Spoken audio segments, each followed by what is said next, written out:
So, guys, yesterday we started the show with an update from the Julian Assange hearing, and today's no different. We have some more updates, and we've been relying a lot on Taylor Hudak. Taylor Hudak is a journalist who is part of the organization Action for Assange, and her organization is in London right now, outside of the courtroom where the trial is going on. And they've been giving us updates. Taylor's been doing updates from the street, from the protests themselves, saying what's going on in the court. So let's start the show going there first.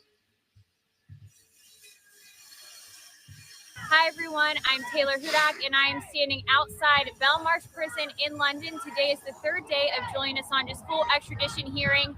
Now standing outside of the prison right now are protesters holding signs that read "Jail the war criminals, free Julian Assange." They're calling for no U.S. extradition and to free Julian Assange. There are also crowds that are closer to the courthouse, but there are people here on the streets right now holding signs at drivers who are passing by. As far as what's taking place inside the courtroom, I will have more updates on that yet to come. Hi, everyone. I'm Taylor. Sorry about that. And since the posting of that, she does have some updates, and we're going to watch those here in a minute.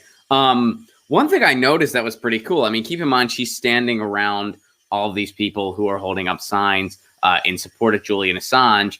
And I'm sure you could hear it in the video. A lot of people were honking their horns, and they were like supportive sounding honks, you know, like beep, beep. Yeah. Right. I mean, I think, you know what I think? This is sort of an aside on that. So my point is, it's kind of uplifting that the people were honking their horns a lot in this quick segment that she did. But I think we need to have multiple car horns. You know what I mean? Like, we need to have, because sometimes it's hard to, like, you know, sometimes you're at a stoplight and the person in front of you, you know, they're just, you know, whatever. Maybe they're looking at a tree, or maybe they're, I mean, likely they're texting, which is bad. You should not text and drive. But, you know, you want to give someone the benefit of the doubt. And whenever it's a stoplight and you know that they just didn't notice that it's green quite yet, you just kind of want to tell them, not to be like, move it, jerk, but just to be like, hey, it's green, doodly doodly. And there's no way to do that. And I think, and if you're anything like me, sometimes you like, I try to, my horn, like beeping abilities goes from 0 to 10, just like that. Like, I don't know how. And I've tried. Usually when I just try to do a little tap, like, nothing comes out. Like, I'll try to do a tap and then there's nothing. And then I'm like, God damn it. And then it's just burn. I'm like, shit. Now I look like I'm really mad at them. I'm not. I was just trying to let them know. And they're like, come on, geez, sorry, dude. And it's like, well, I don't know how. There should be like, there should be multiple levels of the horn where there's like one horn where when you push that's like, whoa, you were in the wrong, not cool. And then another one's just like, hey, just letting you know. Just letting you know there's something you need to see. And I know people do that by controlling the volume of their horn. And, you know, I'm not good at doing that. I'm just really bad at it. I should do, like, whenever I honk in solidarity with a cause, I usually do a thing so they know, like I do a da, da, da, da, da, like I do one of those. So it's loud, but it's like, yeah. And then I give a thumbs up too. So they're like, yeah, that dude. Like, I'll see like anti-war banners or something, or like a peace banner, or like a Bernie banner, you know, whatever. I do like you can never go wrong with the da, da, da, da, da, da, da, da, da, da. And then if you see a friend next to you, I mean, that's another rule of thumb. Whenever you're driving and you see a friend next to you, you see someone you know, which that doesn't happen often, but occasionally it does. What you do is you do the da, da, da, da, da. And then if they're cool, they do da, da. Right? All right. That's amazing how I got off on that tangent. So we're covering the Julian Assange. We're covering Julian Assange, a guy who is in a court hearing, and his life is on the line, and he's been subjected to torture for 7 years. And this is one of the biggest assaults on press freedom of all of our lifetimes. And I'm talking about car beeping etiquette. It's weird how sometimes you get sidetracked. But anyway, let's get back to Taylor's videos. All right, so here's another one that she had. And this is all, of course, from today. These are day 3 updates. So let's go to her. Let's go to her second one here. Let me go ahead and start it from the beginning and get the volume up for you. Hi everyone, I'm Taylor Hudak and I'm outside London's Belmarsh prison. Today is day 3 of Julian Assange's full extradition hearing. We are learning from inside the courtroom that the defense is presenting evidence that this case is in fact a political case. And under the US-UK extradition treaty, the UK government is prohibited from extraditing a person to the United States for political purposes. We are also learning that Kim.com, an internet entrepreneur from New Zealand, was the individual who facilitated and helped the meeting between ex-Congressperson Warbacher and Julian Assange take place in London. And Kim.com also revealed that President Trump was well aware that this meeting was taking place. Kim.com also revealed that he believes that this case continuing to go through is a retaliation for Assange's reluctance to provide his sources for the DNC leak. All right, so a couple things going on here today. So yesterday, for those of you that were watching what we went through yesterday, where we watched Taylor's videos yesterday, they were just kind of breaking through and debunking all the factors in this case. There's no evidence that anyone was put in danger by the information that WikiLeaks published. Also, something similar, very similar, was published in a book that came out prior to WikiLeaks release. In fact, that book, which was in conjunction with The Guardian and WikiLeaks, had a password in it too. So there's all those factors going on. There's also the factor that there is no evidence, none whatsoever, that Julian Assange cooperated and helped Chelsea Manning with a hack. There's no evidence that any of that happened. They're trying to torture Chelsea Manning into confessing that it did. Basically, they're trying to get a false confession out of Chelsea Manning. That's why what's happening to Chelsea Manning is happening. So they're bringing all of this up in the courtroom. That's what they did yesterday. Today, they're going on the side of this is also considered a political offense. And as Taylor mentioned, in international law, that means the UK cannot expedite Julian Assange to the United States. And, I don't know every single detail of the ins and outs of a political offense versus a criminal offense. I can't speak to every single detail there.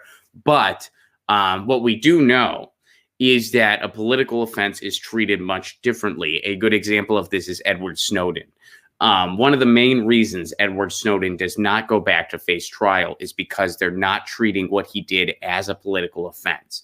He broke this down in the interview he did with Joe Rogan, which I highly recommend watching if you've never watched it before, where he says, look, people tell me to come home and face the music. I say, I'd love to. Let's pick the song. Barack Obama had the opportunity to label what he did a political offense. Barack Obama chose not to. When something is deemed a political offense, it is treated much differently than if you're just treated like a criminal. And that's what Edward Snowden. Now, how is something deemed a political offense? Well, when you did something that technically broke the rules, but you did it in what you deemed the public interest. And it straight up was the public interest. It's like, okay, technically, you published something confidential or you blew the whistle or whatever. This was technically illegal what you did, but you did it acting in the best interest of the public.